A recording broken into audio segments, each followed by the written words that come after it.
Indian 2 എന്ന ബ്രഹ്മാണ്ഡ ചിത്രത്തിന്റെ വരവോടെ ഔട്ട്ഡേറ്റഡ് സംവിധായകരുടെ ലിസ്റ്റിൽ ഇടം പിടിച്ചിരിക്കുകയാണ് ബ്രഹ്മാണ്ഡ സംവിധായകൻ ശങ്കർ.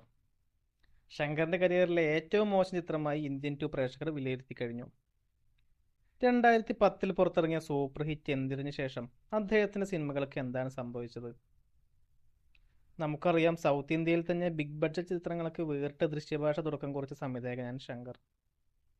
കമ്പ്യൂട്ടർ ഗ്രാഫിക്സ് ഒരുപക്ഷെ വലിയ ക്യാൻവാസിൽ പ്രേക്ഷകർ കാണാൻ തുടങ്ങിയതും ശങ്കർ സിനിമകളിലൂടെയായിരുന്നു.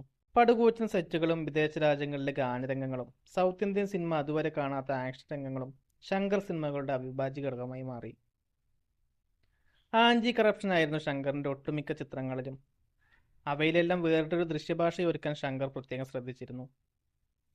ഈ ചിത്രങ്ങളുടെ എല്ലാം കോറൈറ്റർ ആയിരുന്ന സുജാത രംഗരാജന്റെ വിയോഗത്തിന് ശേഷമായിരുന്നു ശങ്കർ ചിത്രങ്ങളിലെ പഴയ ക്വാളിറ്റി നഷ്ടപ്പെട്ടതായി തോന്നിയത്. എന്തിനു ശേഷം പുറത്തിറങ്ങിയ നൻപൻ ഐ എന്ന ചിത്രങ്ങൾ ആവറേജ് വിജയം നേടിയെങ്കിലും തുടർന്ന് വന്ന 2.0 മികച്ച തിരക്കഥയുടെ അഭാവം മൂലം വൻ പരാജയം നേരിടേണ്ടി വന്നു. പാളിപ്പോയ ഈ ചിത്രത്തിന്റെ മറ്റൊരു വേർഷൻ തന്നെയാണ് ഇന്ത്യൻ 2 എന്ന് പറയേണ്ടി വരും. 1996 പുറത്തിറങ്ങിയ ഇന്ത്യനിലെ ഐക്കോണിക് കഥാപാത്രമായ സേനാപതിയെ കോമഡി വേർഷനാക്കി മാറ്റിയിട്ടുണ്ട് ഇന്ത്യൻ 2 സേനാപതി.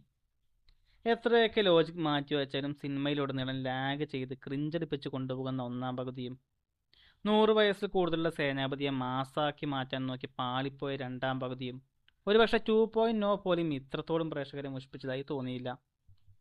ഇന്ത്യൻ സിനിമ ഒരുപാട് മാറിയെങ്കിലും ശങ്കർ ഇപ്പോഴും ആ പഴയ കാലത്ത് തന്നെ നിൽക്കുന്നു എന്ന് തോന്നിപ്പോകുന്നുണ്ട് ചിത്രത്തിലുടനീളം. 90കളിലെ ഇന്ത്യൻ മുതൽവൻ തുടങ്ങിയ ചിത്രങ്ങളെ ഓർമ്മിപ്പിക്കുന്ന സീനുകൾ, 2005 അന്യൻ സിനിമയെ ഓർമ്മിപ്പിക്കുന്ന സിറ്റുവേഷനുകൾ, തമിഴ് സിനിമയെ വിടാതെ പിടികൂടിക്കൊണ്ടിരിക്കുന്ന പാസം സെഞ്ചി സീനുകൾ ഒരു സ്പോർട്സ് സിനിമയുടെ മൈൻഡിൽ കണ്ടാൽ വേണ്ടത്ര ചിരിക്കാനുള്ള വകയുണ്ട് ചിത്രത്തിൽ. കൽക്കി പോലെ തിരക്കഥയ്ക്ക് മുൻതൂക്കം കൊടുത്തു സിനിമ ഇറങ്ങുന്ന ഈ കാലത്ത് 500 ജൂനിയർ ആർട്ടിസ്റ്റുകളെ കാണിച്ചോ, 50 ബിൽഡിങ്ങുകൾക്ക് പെയിന്റ് അടിച്ച് കാണിച്ചിട്ടോ, 50 വില്ലന്മാരെ അടിച്ചിടുന്ന നായകനെ കാണിച്ചത് കൊണ്ടോ പഴയ പോലെ പ്രേക്ഷകരെ തിയേറ്ററിലേക്ക് കൊണ്ടുവരാൻ കഴിയില്ല എന്ന് അദ്ദേഹം മനസ്സിലാക്കുമെന്ന് കരുതാം. ഈ പറഞ്ഞതിനോട് നിങ്ങൾ യോജിക്കുന്നുണ്ടെങ്കിൽ നിങ്ങളുടെ അഭിപ്രായം കമന്റ് ബോക്സിൽ രേഖപ്പെടുത്തുക. നിങ്ങൾക്ക് ഈ വീഡിയോ ഇഷ്ടമായെങ്കിൽ ലൈക്ക് ചെയ്യുക, ഷെയർ ചെയ്യുക, സബ്സ്ക്രൈബ് ചെയ്യുക. മറ്റൊരു വീഡിയോയുമായി വീണ്ടും കാണാം.